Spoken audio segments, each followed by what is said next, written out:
When you talk about the Syrian people and what the Syrian people want, how can you quantify that? Do you have any independent surveys where you can actually document that?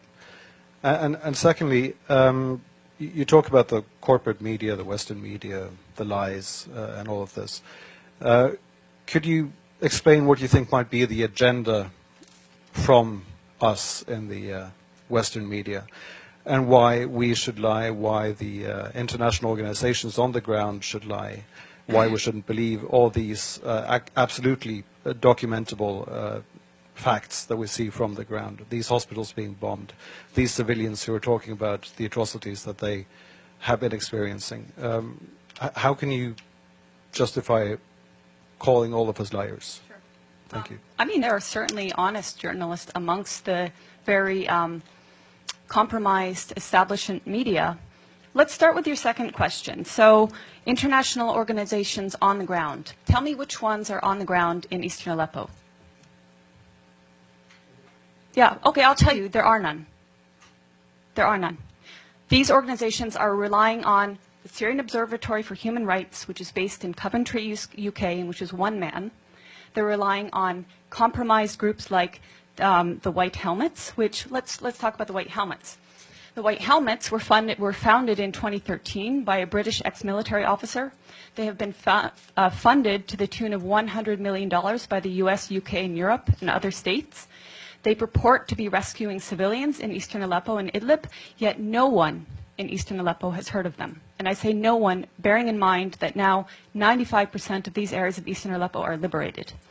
The White Helmets purport to be neutral, yet they can be found carrying guns and standing in the dead bodies of Syrian soldiers.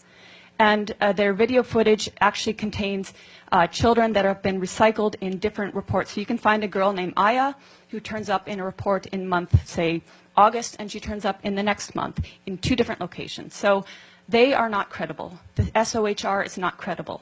Unnamed activists are not credible.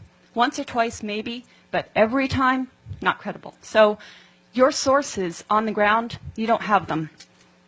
As for your agenda, not your, but the agenda of some corporate media, it is the agenda of regime change. How can the New York Times, I was reading it this morning, or how can Democracy Now!, which I was reading the other day, maintain until this day that this is a civil war in Syria? How can they maintain until this day that that the protests were unarmed and nonviolent until, say, 2012? That is absolutely not true. How can they maintain that the Syrian government is attacking civilians in Aleppo when every person that's coming out of these areas occupied by terrorists is saying the opposite? How do I quantify the support of the Syrian people? The elections. In 2014, the Syrian people held elections. The point being, overwhelmingly, the people support President Assad. There are people that want change in the government. We're not pretending they don't want change. Everybody wants change. But in terms of support of the government, the point is they don't see President Assad as the problem. They see the problem as terrorism. They see elements of problems in the system that they have there.